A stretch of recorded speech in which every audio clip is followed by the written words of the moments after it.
Thank you very much. And I was about to say good morning. I never get to say good afternoon, but here we are. It's just seconds into the afternoon.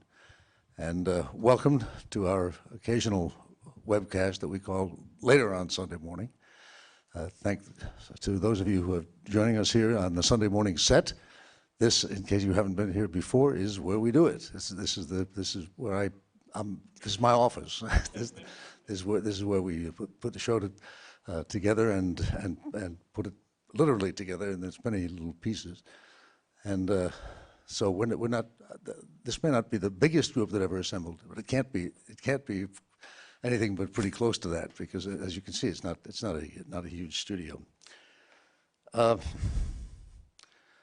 With the news as it has been this morning, and we devoted a great deal of our broadcast this morning to talking about what's happened in Japan, you have to realize that whatever our financial distress may be at this particular time, it fades to insignificance compared to the pain and the suffering that people are going through over there, going through it right now, and in other parts of the world too. The things that have been going on in Libya and elsewhere in the world. We're still pretty lucky people to have, for us, it's only money. And these people are losing homes, they're losing families, they're losing their lives. And our hearts go out to them. But it also, I think, gives us an opportunity to put in a little bit of perspective the sorts of things we're going to be talking about today. For quite some time now, a lot of mistakes have been made and bad decisions have been made. And you can point any direction you want, whether it's the government or the banks or other financial institutions, or us as individuals. We've all done some things that, looking back, now we have to realize that they're unsustainable, and so some things are going to have to be done differently, and we can't just point fingers to somebody else. We're going to have to make those decisions. Nobody in America has helped more people to make the right financial decisions than Suze Orman. On television and in her many books, of which I see you all have the latest one, The Money Class. She has sort of led people by the hand, used her gifts for explaining things clearly to help people to do what needs to be done. Millions of people have been helped already, and I think at this particular time, as we're sort of in the bind that we find ourselves in, no matter what stage of life. I think that Susie said on the broadcast, on the main broadcast that we did this morning, that an ideal time for retirement is 67. Well, I'm 78, and I'm not there yet. I can tell you, I'm not ready to cash in my chips at all, such chips as there may be, and nobody could possibly be better to ask questions on this subject and pick the brains of Suze Orman than our own Anthony Mason, who is our senior business correspondent. And whenever we do the business and economics broadcast, which we do once a year, they give me the Sunday off, because that's Anthony Mason's department. It's my pleasure and my honor to introduce Anthony Mason and Suze Orman.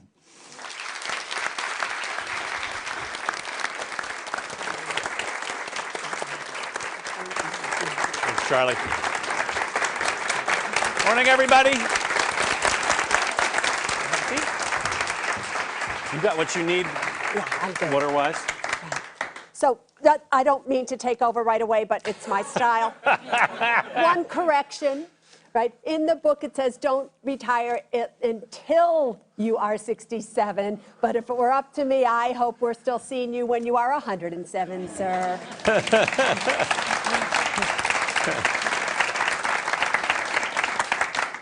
Thank you all for being here this afternoon. Thank everybody out there on the web for being with us this afternoon. It still feels like this morning to me, and thank you especially for coming after losing an extra hour of sleep. As Charlie mentioned, Suze is now on, this is book 10? Book 10. 8 straight New York Times bestsellers, 7 PBS specials, your own show on CNBC called, of course, The Suze Orman Show, twice named one of Time Magazine's Time 100 list of the world's most influential people. Pretty remarkable. Thank you. Pretty remarkable. My mother still doesn't believe it. Well, we spend our whole lives trying to persuade our mothers, right? We actually do. Charlie mentioned some of the things you said this morning, and I was struck, you sort of snuck a line in right at the beginning of your essay this morning, in which you said, I'm kind of a little bit optimistic as to what the economy holds. Yeah, that's because I didn't want to be on national television, truthfully, as cautious and pessimistic as I really, really am. Because I want to be given an opportunity to be wrong. Mm-hmm. I'd like to be wrong on how I feel. I want everything to turn around. I want the banks to be backing you. I want real estate to come up. I want jobs to come back. Mm-hmm. I just don't think we're going to see it. I'm so sorry to say. You don't think we're going to see jobs come back? I don't think we're going to see, we've lost approximately 20 million jobs.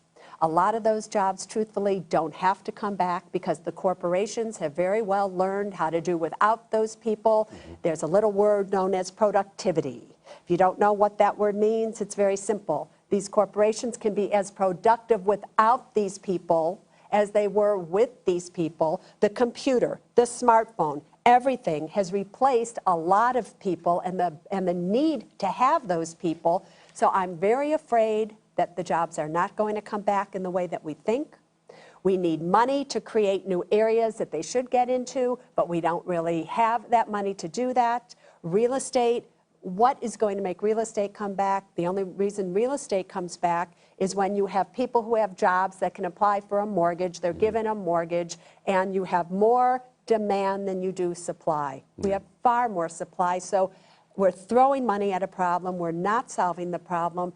And I don't think next year is going to be a great year, I'm sorry to say again, for the stock market. So I think we still have problems. But then I've been saying this for a while, that I thought it would be till at least 2015 until we even saw a glimmer of hope. The subtitle of your book is Learn to Create Your New American Dream, which of course implies that the old American dream is effectively dead? That is what I say in this book. Now, why do I say that? First, let's talk about what the old American dream happened to be. And I'm not talking about the dream of just simply of our parents' and grandparents' time, where it was you work hard, you get a house, you have retirement, you have a pension. That dream turned into bigger, better, more. Give me a bigger house even though I had no money down. Give me 3 cars even though I'm a single person and whatever. Let me lease them all. More jewelry, more clothes, more vacations, more this, more that. And we actually lost the value of defining ourselves by who we are. We got into this so-called American dream by defining us by the things that we had around us. And we were passing that message down to our kids.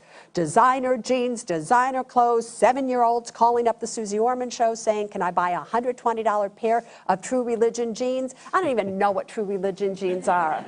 And she did not think it was absurd to spend $120 on a pair of jeans, and she was a 7-year-old. Can you just give me a break? So that dream came to a halt when in 2008, everything came tumbling down. So it's actually a very positive message in this book, that the old American dream that was false, fake, and unrealistic has died. You're talking really about sort of returning to our grandparents' American dream, the original American dream, which is, to get some security, to get a house maybe, to work towards those things. Yes and no. Back then, for our grandparents' time, things were very different than today. Yeah. If I can, I'll just briefly compare back in the 30s and the 40s, really, 50s even. I was born in 1951. That makes me 60 in June. I look good, don't I? But truthfully, back then, here's the big difference between today. Back then, average life expectancy was 62.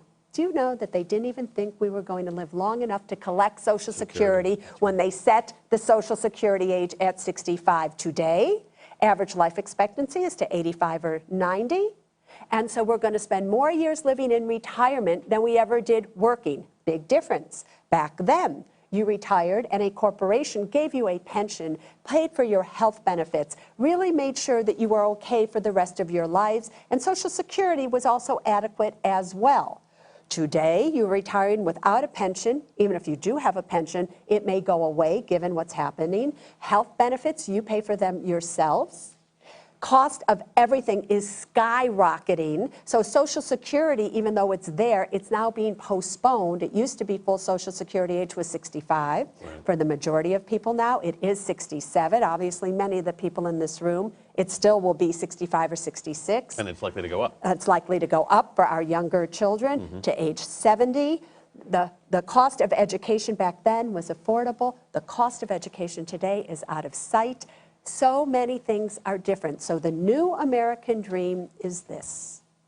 The new American dream is to be honest, to stand in your truth, to have integrity, to define yourself by who you are versus what you do and the things that you have around you. The new American dream may just be renting for the rest of your life rather than buying a home. Because there is nothing wrong with renting if that's all you can afford. So the new American dream is not based anymore on the things that you have accumulated for yourself. The money and no, it's based on, can you sleep at night? Do you feel good about your values? Are you at least making a living and doing what you should do?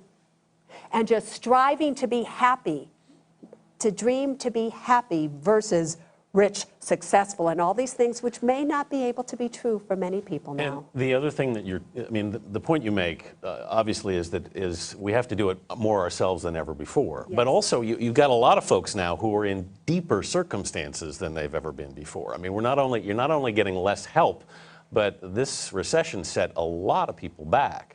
Yeah, it set the equity that people had in their homes, it set that on fire. The retirement accounts, even though we had a good year or two in the stock market, we still went down so much. You know, there's a rule of thumb. When something goes from 100 to 50, that's a 50% decline. But for something to go from 50 to 100, that's a 100% increase. So even though we're up dramatically in the stock market, we're still down from where we started. You also have, especially for retirees, a significant problem today. Let's just say you did retire. And you retired and you had $200,000 and you had invested it in a certificate of deposit at 5%. That's $10,000 a year. The $200,000 has just come due.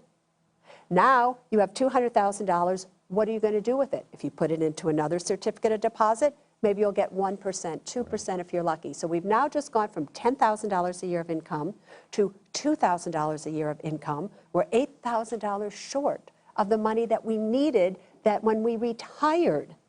Big problem because of interest rates today. What are the retirees going to do? In that scenario, what do you do? Here's what you do. You have to understand that if you need that $10,000 to pay your bills, and you don't have that $10,000 now, you're actually going to take it out of principal. If you take $8,000 from $100,000, now you have $92,000. $92,000 to generate income gives you even less income, so it's a catch-22. What I would be doing is this. I would be looking at, and I talk about this in great detail in the book, I would be looking at dividend-paying stocks, if I had over $100,000, that paid a secure dividend. If I didn't have over $100,000 so I could diversify, I would be looking at exchange-traded funds to get my dividend. I would be there knowing that that would give me 5, 6, 7%. They're going to go down in value. They're going to go up in value. But if you know how to pick them and the dividend is secure, stop caring about if it goes down or up. Just care about, are you getting your needs covered in terms of the income that you are getting from the dividends that you are receiving? We want to come to questions from the audience later and from some of our folks who emailed questions in. But I want to talk about you first, your situation, because you talk about finding the new American dream. You've lived your own dream. Yes. And it didn't come naturally to you, did it? I mean, you grew up in some pretty tough circumstances outside of Chicago. Yeah, I didn't actually grow up outside of Chicago. I grew up in the inner city of Chicago in the hood. I was one of the few white faces in a sea of black. You know, I'm Jewish, and the entire neighborhood was white and Jewish, and as soon as one black family moved in, well, they just all left. Big mistake on their part, but that's what happened. All right. So my family, because we didn't have money, stayed. Right. So I got to live real life. Life where you should live with minorities. You all should, I got values living in that situation that my friends didn't. But what did you see for yourself in those years? I mean, did you have any idea what you wanted to do? Oh, yeah, I knew I was going to be a waitress. I did. That was my dream. You see, when I grew up, I had a speech impediment. Yeah. And I couldn't pronounce R's, S's, or T's. So words such as beautiful came out as boobidle. In Horseman Elementary School, which is where I went to grammar school, they gave you these reading exams. And they sat you in the class according to your score on the reading exam. Because I couldn't speak, I couldn't read. Right. Because I couldn't read, when I took those exams, I always got the lowest grade in the entire class. So Miss Orman here sat in the 6th row, in the 6th seat, when Leslie, Mimi, and Andy, my best friends, were in the 1st row, in the first 3 seats. So I knew I was dumb. I knew I was never going to be anything, so why should I try?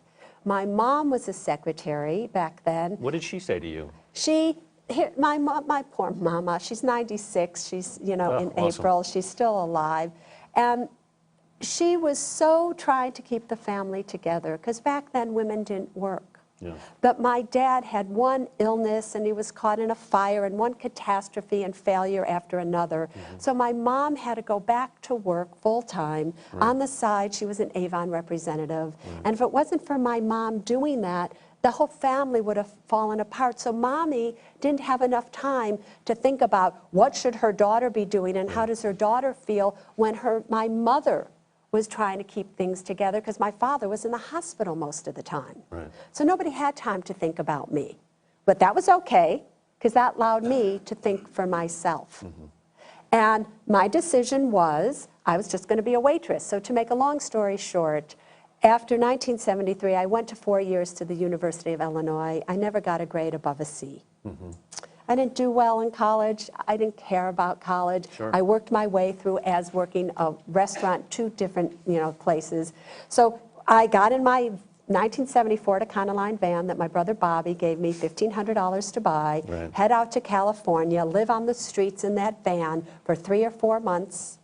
I had $300 to my name. You were sleeping in the van? In the van for quite a few months, and then I landed my dream job at the Buttercut Bakery in Berkeley, California for $400 a month, which I stayed as a waitress for $400 a month for 7 years until I was 29 years You must have of been a age. pretty good waitress. I was great. I was great. Were you telling people what they should order then? Actually, I was. But what was wonderful, and it was these people that I had waited on all these years Right. that turned my life around. And again, just to make a long story short, so what happened was I wanted to open up my own restaurant because I saw how great I was doing for these people and the money I was making for them with my ideas. So I called my mom and dad, this is now 1980, and I asked them for $20,000 to open up my own restaurant. Mom says, Susie, we don't have that kind of money to our name. What are you talking about? I went into work the next day. I looked a little sad because I made my mom feel bad that she couldn't help me, because every mama wants to help their daughter. And a man by the name of Fred Hasbrook came in. He said, what's wrong, sunshine? I told him the story. He went down and sat with all the men I had been serving on all those years and came back with checks and commitments totaling $50,000. That must have felt pretty overwhelming. Yeah, it did. And there was a little note on a napkin that said, this is for people like you to have your dreams come true, to be paid back in 10 years at no interest if you can. And so I didn't know what to do with that money. So long story short, again, he had me go down to Merrill Lynch, put it in a money market fund till they could help me. I got a crooked broker. 3 months later, all the money was lost. I didn't know what to do. So I thought, I know, I could just be a broker. They make you broker. So I got dressed in my red and white striped Sassoon pants tucked into my white cowboy boots. I still kind of dress that way. And I went in for a job interview. They didn't know what to do with me. I was told by the manager of the office that women belong barefoot and pregnant. I would be out of there in 6 months, but that he needed to hire me. It was affirmative action. They had to hire women. There were no women working there at that Right, time. right. So I hit the thing at the right time, and I said, so how much are you going to pay me to make me pregnant? He said, $1,500 a month. I said, oh my God, even if I just work 6 months, that's like as if I'm working a year or two at the Buttercup Bakery. Sure. I said, I'll take it. And there you go. The rest is history. Now, but also when you got the job, I mean, first of all, why did you feel qualified to go for that job? I didn't feel qualified to go to that job, but the 3 months that the broker, his name was Randy, was dealing with the money, he was doing something called buying options, Yeah. which is the most speculative strategy that a financial advisor can use. 90% of all people who buy options lose their money. But as he was doing this, I got interested in what he was doing. And this was really the day before computers at home. So I would read the Wall Street Journal, get Barron's. Every Friday night I would watch Louis Rukeyser because I wanted to know what was he doing with this money. In 3 months, I probably learned more about the options market and how it worked than Randy. And I had already realized that what he had done, we were going to lose all the money. So I knew I was in trouble. I enjoyed it. And I knew that even though they told me I didn't have to pay the money back, I needed to pay these people money back. These people weren't rich people. Yeah. You know, they were salesmen. They were construction workers. And you know, I knew it was the right thing to do to pay them back. So I thought, I'm never going to pay them back as a waitress. I have to do something to make more money. You got a job with Merrill Lynch. Yes. And then once you were in there, you discovered that, in fact, this guy had not been behaving properly. Yes, there's a rule that's known as Know Your Customer rule, which Yeah. says you cannot invest for your client in an inappropriate manner. If your client's money needs to be conservative, you cannot risk it. So he knew the money was for a restaurant. He knew that it wasn't my money. Yeah. So as I was reading this, I went, oh my God, he's a crook. Right. So I went into the manager's office. Yeah. The same manager that told me that I'd be out of there, and I said, sir, you have a crook that works for you. And I told him the story, and he said, Susie, that crook makes us a lot of money. Right. You are to go and sit back in your little cubicle, and you are not to say a word. Do So you hear me? So you sued him. Yeah. Boy, I bet they're glad they hired you. Yeah. They ended up being glad they hired me because I did legitimately make them a lot of money. The reason that I was able to sue them is that I went back and I started to think to myself, oh my God, all right, I'm young, 30 isn't that young, but I can make this money somehow, I'll do this. But what if it was my mom? What if she had $50,000 or my aunt or you? And this guy was doing it to everybody. So I knew that I had to do what was right versus what was easy. And I went and talked to the operations manager of Merrill Lynch, and he said something very fascinating to me. He said, Susie, I'll let you stay in my office. In this drawer here are all the lawsuits that we have at Merrill Lynch here that we are going to lose. Over here are all the ones we're going to win. And then he said, I'll see you later. I'm like, oh, what does that mean? So I went, all right. And I started to go through the lawsuits, just the names, of them, and it was all by the same lawyer. Right. And I thought, oh, he's trying to tell me to hire this lawyer. So I went, I called up that lawyer, I told him the story, we did sue, but at that point then, that manager went on to somewhere else, actually a higher position, believe it or not, and a new manager came in, he saw what had happened, and he gave me all my money back plus 18% interest, so it never had to go to court. Now, at what point did you decide you were good at advising people? I knew I was good right away because I knew I didn't know. And that's a strength, actually, it can be, right? And I knew that an advisor who thinks they know because it happened to me is more dangerous when they don't know than an advisor who's willing to say, I don't know. So people would come in and they'd be assigned to me.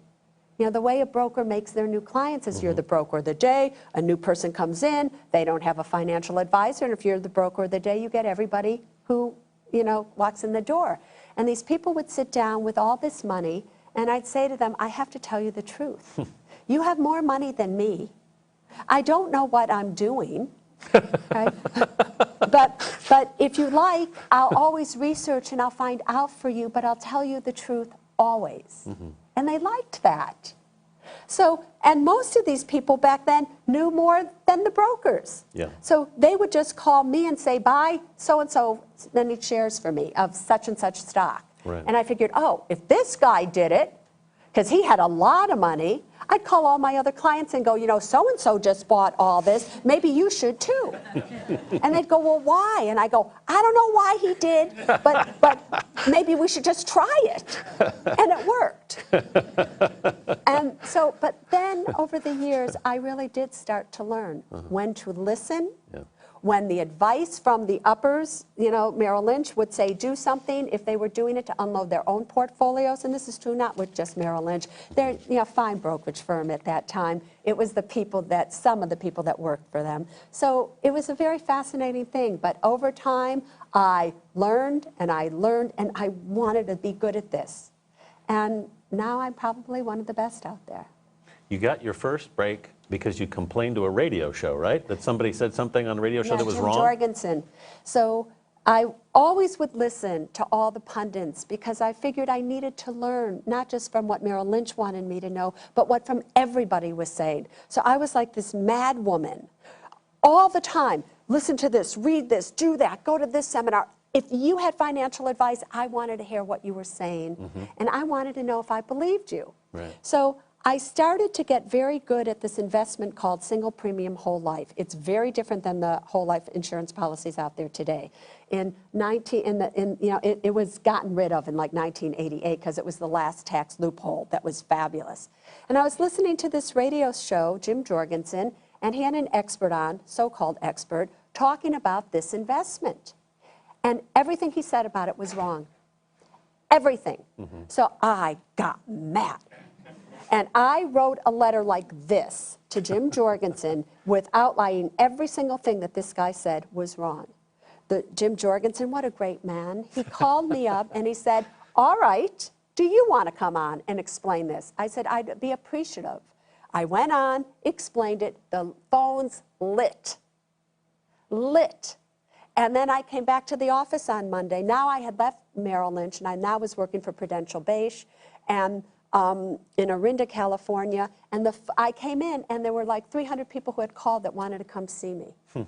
So it was a big break for me. But then he started to have me on all the time. And then other people started to hear me on. Then other news people that were on television said, well, come on down and talk about this investment. This is a great investment. So I started being on TV all the time. And then it kind of went from there. Kind of snowballed. It did. Look what happened. I know. This was never planned, by the way, everybody. I swear to you it wasn't. Let's take a couple of questions. First from people who've emailed some things in here. And then we'll go to the audience. First, this comes from someone named Dawn, who says, my husband and I are trying to do everything right with our money. We are paying extra on the mortgage, so it'll be paid off by retirement. We max out our contributions to our 401ks. We have no credit card debt, and we have a fund to carry us for 3 to 6 months. This sounds like everything you say in your book. And still be frugal with, we have managed to save $10,000, which is presently sitting in a CD paying half of 1%. There must be something better to do with this money than that. Can you help us? Yeah, so first of all, the truth of the matter is that I have a firm rule in every book, and I've had this now for the last 3 or 4 books, 8 months of an emergency fund, not 3 to 6, because if you have 3 to 6 months, and is it okay if I talk to them now? Yes, all right. Yes. So if you have 3 to 6 months of an emergency fund and you've lost your job, and it's taking you 1 to 2 years to get a new job, 3 to 6 months isn't going to hold you. So the real way to do it is to have an 8-month emergency fund. As soon as you lose your job, cut down your expenses to almost nothing, because that's 8 months of expenses of while you were working, and that 8 months can last you 16 months, and you should be okay. So what Dawn needs to be doing is first making it an 8-month emergency fund, not 3 to 6. She also says in this email here, and I've never heard this email before, by the way, just so you know, that she is fully funding her 401k plan. Mistake. So what I would be doing is I would only be funding a 401k plan if and only if The employer matches your contribution. You put in $1, they give you 50 cents. That's an automatic 50% return on your money, or whatever they give you, up to the point of the match, because they go to a point where they no longer give you that money. It's usually 6% of your base pay.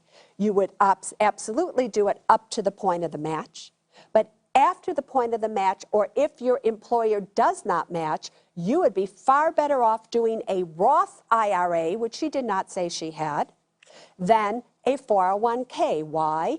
401k plans, as you get older and you take the money out, will be taxable to you as ordinary income. We are at a tremendous deficit right now. We have loans out there right now that we're saving everybody. How are we going to pay for that money? If China decided, they own 30% of our debt, if they decided not to fund our debt anymore by buying treasury notes and treasury bills, the United States of America is in trouble. Or if they decide to start selling those off, who knows what can happen. So therefore, one of the things that could go wrong for all of you is that tax brackets actually go up across the board, regardless of what anybody says, because if we need more revenue, that's a possibility. I like to do things with what you see is what you get. What's in my retirement account at the end is what I get to take out. A Roth IRA allows you, with after-tax money, to put it into a Roth up to $5,000 a year if you're under 50, $6,000 a year if you are 50 or older. You can take any money out of a Roth IRA, regardless of your age, without any taxes or penalties at any time, as long as you're only taking out the amount of money that you originally put in. Do you all have that?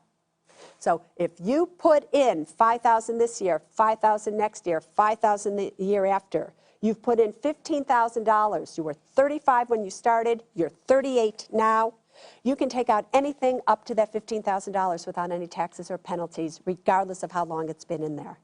The let's say it grew to $16,000 over those 3 years. It's that $1,000 that it grew that has to stay till you're 59 and a half, and it has to be open for at least 5 years. If you never need the money, after the age of 59 and a half, you can take anything and all of it out income tax free. You don't have to start making withdrawals at 70 and a half.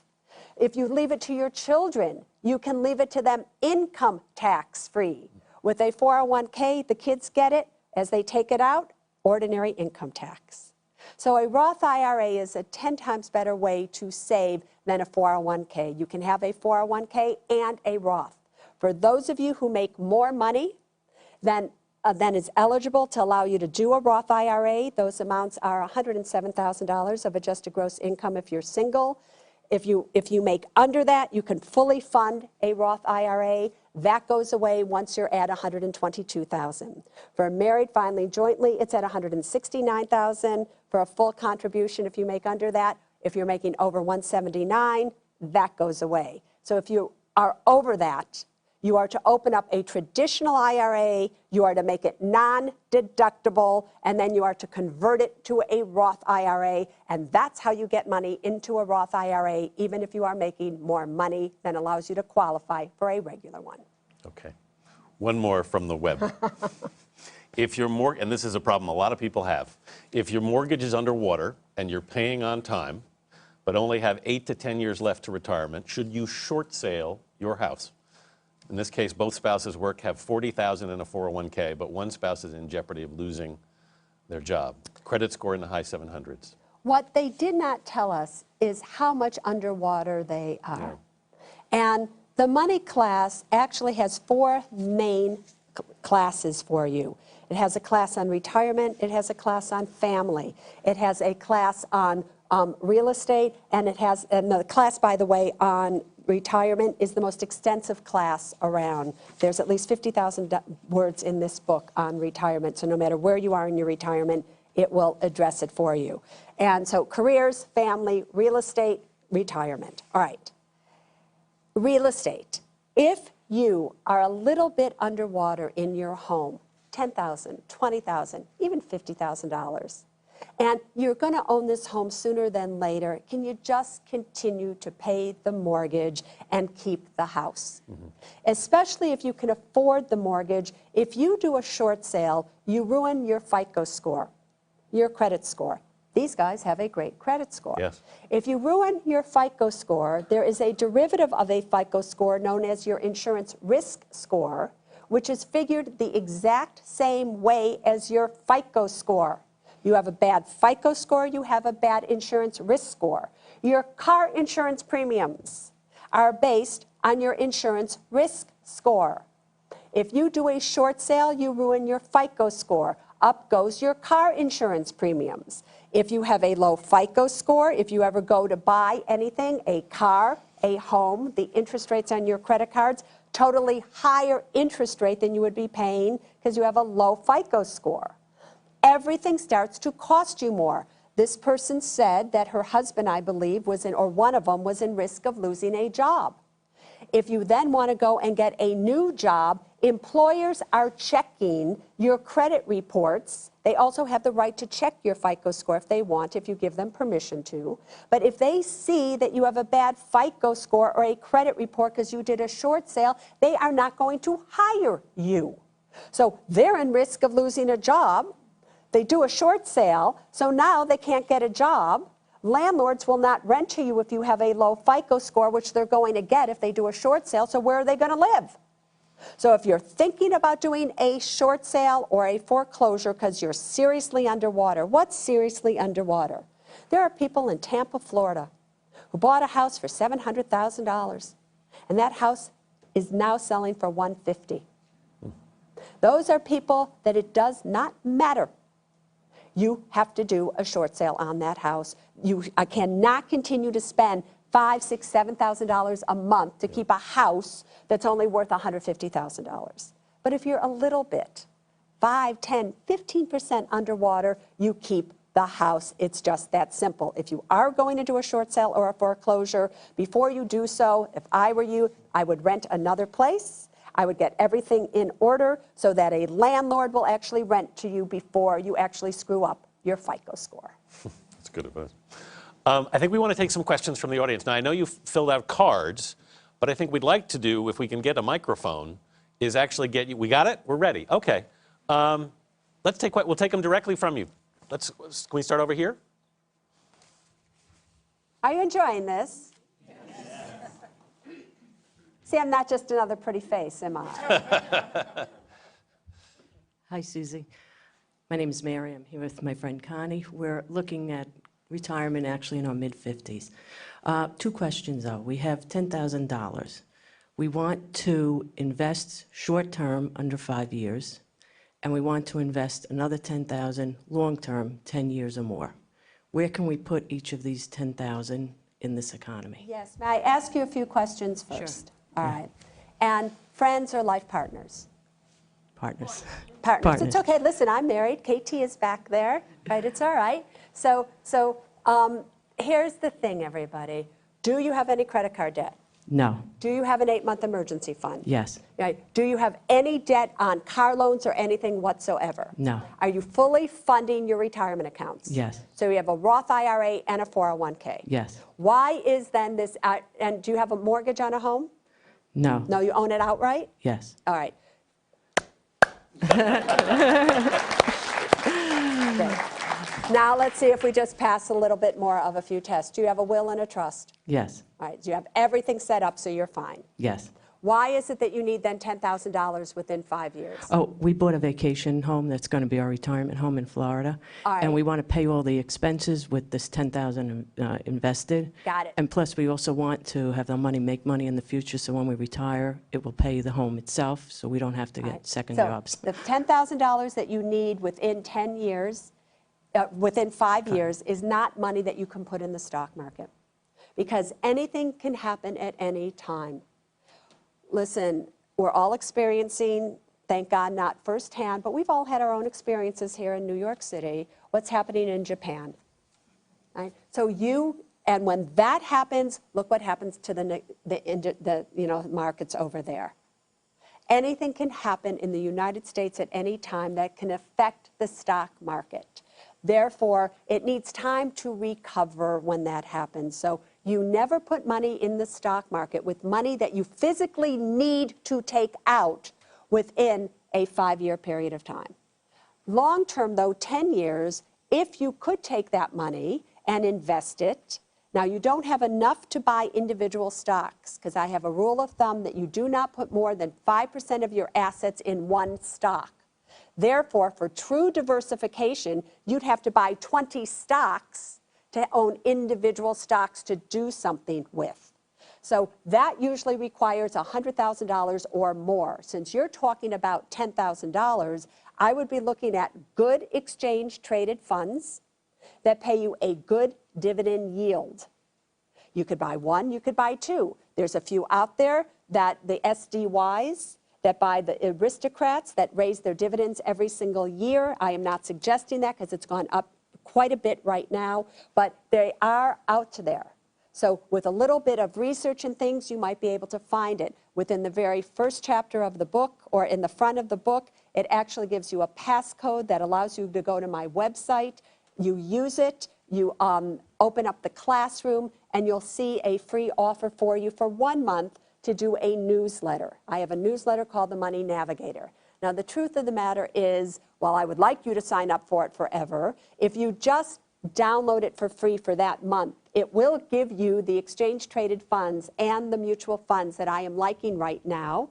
They're going to stay that way for a while, so you don't have to subscribe to it forever. You don't have to subscribe to it at all. Just get the first copy for free. Take a look at what I tell you to do. They're all high-yielding exchange-traded funds and no-load mutual funds for you to do, and the name of one mutual fund that maybe you'll be interested in. Take a look at that and use that as your guide. But again, you don't have to subscribe after that month.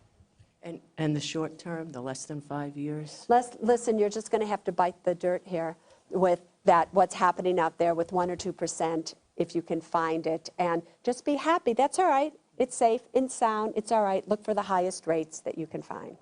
Thank you. Down the front here. I won't get to you next. Hi, my name is Donna McGrath. It's such an honor to meet you. You've just totally changed my life. Thank you, Donna. I'm here with my partner, Jen. My question is, I've been out on disability for about a year from Home Depot, and I think they only take state taxes out. My question is, when I file my taxes, if I have to pay the IRS, if it's a lot of money, do they do a payment plan, or do I have to pay it all at once? Yes. I'm not sure. So if you go to irs.gov, then they will allow you to actually, via the online, without even talking to anybody, if what you owe is under $25,000, which it will be in taxes, they allow you to set up a payment plan right there. They do it over a number of years. The main thing is just file. The big mistake people make is they don't file, they think it's okay, and then penalties start to rack up on penalties, because you have a penalty for not sending in money, a penalty for not filing, and you know, it's 1% of 20, it's very complicated, but it starts to rack up.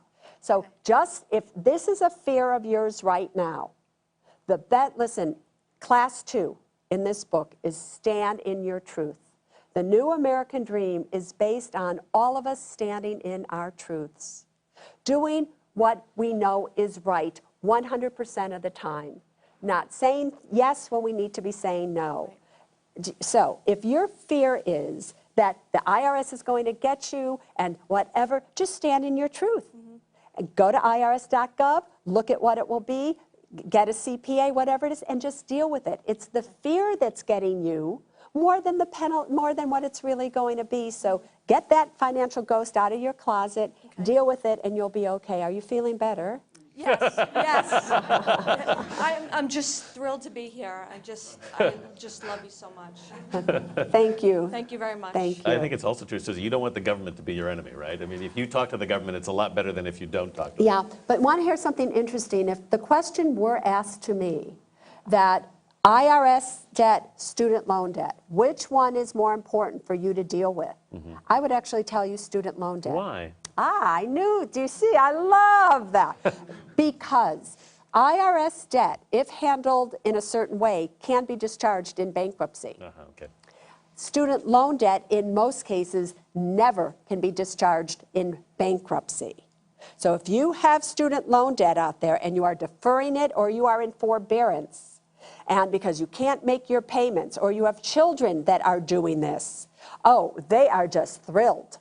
Because you are going from $20,000 to $40,000 to $80,000 of student loan debt, then they contact you. And they have the right to garnish Social Security checks, do all these things. You will go to your grave with student loan debt if you do not handle it correctly. So student loan debt actually can be more dangerous than IRS debt, believe it or not. Down in front, right here, if you would, and I'll go to the back. Hi. Hi, are you nervous? Yeah, I'm like nervous, You look excited. it. You look it. I have, Should I have come a question. hold you? Yes. Come here. Come here.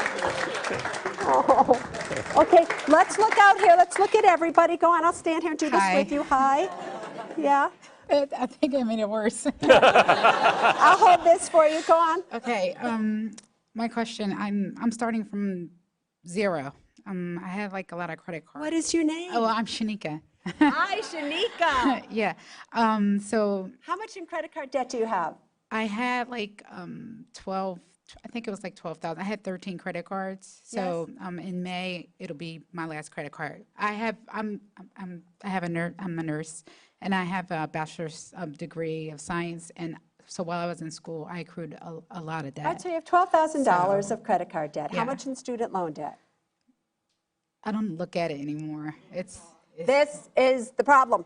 so. That's what you Yes. want to ask me about. What should you Well, do with your student yes. loan So debt? now I'm done with my credit cards in Federal May. Should I loans? go to Federal my credit loan- cards next? Wait, No. federal loans? First? Sallie Mae, it's Private like loans. 9%. So we have private loan, student loan debt that you Yeah. don't know how much money you have. $12,000, what were you going to say? It's for Sallie Mae, it's about 30. All right. And then I have like the AES, which is like I have two at 6%. so what's your and real two at question for me? 4%. Well, since I'm going to be finished with my credit cards, I wanted to know what to start paying next. I have a husband and 2 kids, and we currently rent. I have no 401k. I have nothing. Emergency So fund. you want to live the new American dream? Yes. Great, I'll tell you how. You can go Okay. sit down now. You okay? Thank you. That wasn't so bad, was it, Shanika? All right. You didn't think I was going to go down there and do it with her, did you? You don't watch me enough. All right, here's the thing. Here's what I would tell you. First of all, congratulations. Thank you. All right? It's not as bad as you think. There are people, I'm sure, in this audience that wish they only had $12,000 of credit card debt and only $70,000 of student loan debt. So there's always somebody who has more debt than you. But we don't care. In this new American dream, we don't care what others are doing. We only care what we are doing. Because we're going to stand in our own truth. Because the reason we all got into trouble before is you were comparing to this one, and this one got 3 homes, and this one could do that, so why can't I? Because they were all financial liars. They were all doing things that they couldn't afford either. But they were able to do it, and that's a long story, but that's not what we're talking about today. Here's what I would do. As soon as your credit card debt is gone, right? In fact, even now, you need to contact, because you're in deferment. No. You're not. You're paying your student loans. yes. All right, so your number one priority would be your Sallie Mae loan. Sallie Mae is at 9%. Sallie Mae, you cannot consolidate. You are there. So you are to do your Sallie Mae loan as number one. What's your interest run on your AES? Two are at 6%, and the rest are at 4%. All right, so you are to line up your loans. So one was at 6% and the rest are at 4%. You are to line up your loans from highest interest rate to lowest and pay the majority on the highest interest rate. When that's gone, and pay the minimums on these other two. so the same When way. that's gone, roll the Sallie Mae, what you're paying, over to AES, then down to the other, and eventually they'll all be gone as well. Does the place that you work have a 403B? Yes, they do. But since I've been putting all the money to my credit cards, I haven't. Do they match your contribution? No. No, so we don't care about them. All right? So continue to get out of credit card debt. then focus on student loans. Okay. And what I'd like you to do is start a Roth IRA, even if it's for $100 or $200 a month. Okay. And just start investing in there and do the same thing that I told these, women over here, wherever it was, over here, of how to invest. You have the book, you have the passcode, take advantage of it. Okay, thank you. Right. But Thank I do you. in the book, in the family classroom, talk about student loans and what you should do and how you should handle things. Got someone in the back, and then we'll come over to you. Hello, Susie. Hello. My name is Catherine, and I have a question.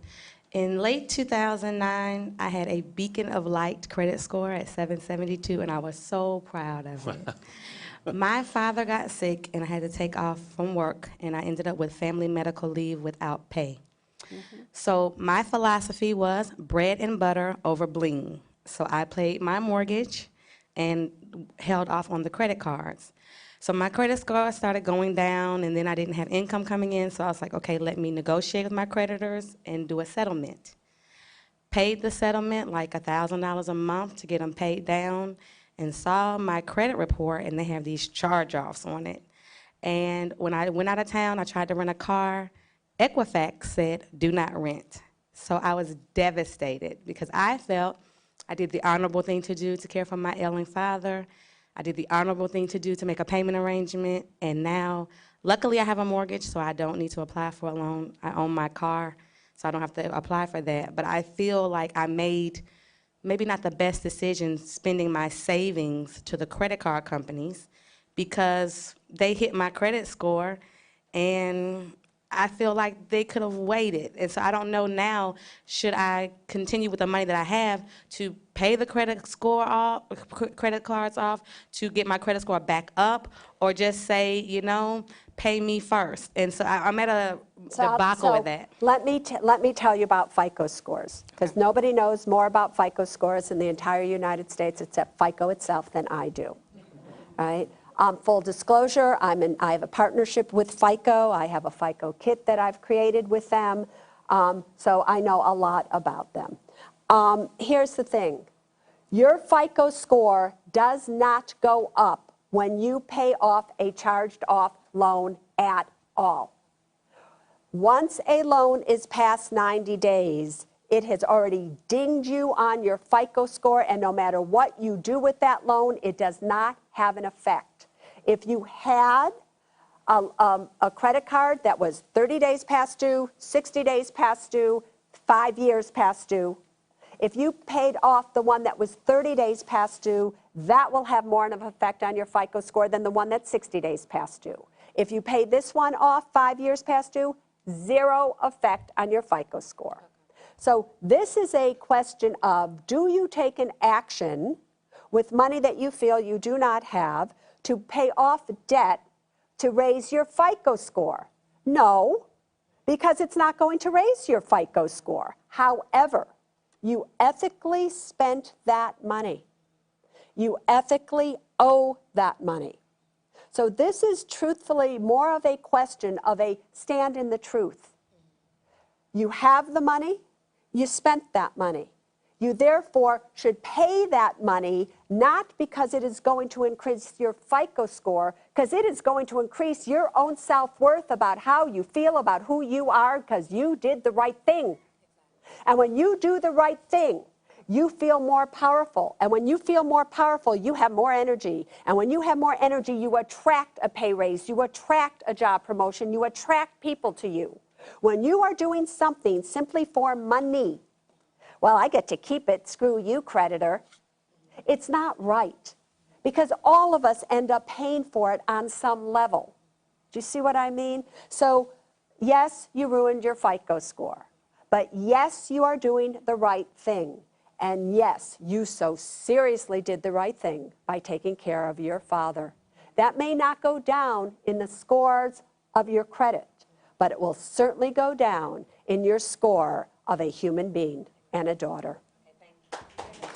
I think we have time for one, maybe two more. Yes, sir, over here, if we can get there. I was hoping, did you start to get the feeling like he was more biased towards women? I kept saying, is he going to call on a man or not? Hi, Susie. My name's Evan. We met the other day at Barnes & Noble. Very happy to see you again. I had a question. Wait, I have a question for you. Yeah. All right. Did you notice anything about the crowd at Barnes & Noble that night?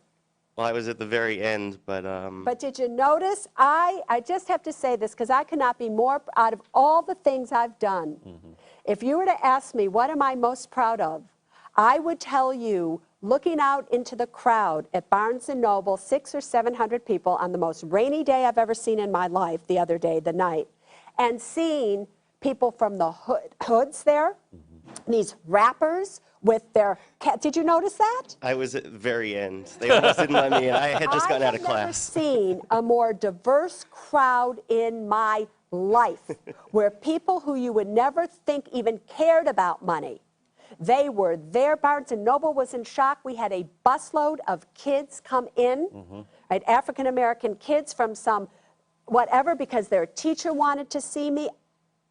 Wow. That night, I was more honored that night than I've ever been honored in my life, because this message is touching those who all of you would probably think could care less about their money.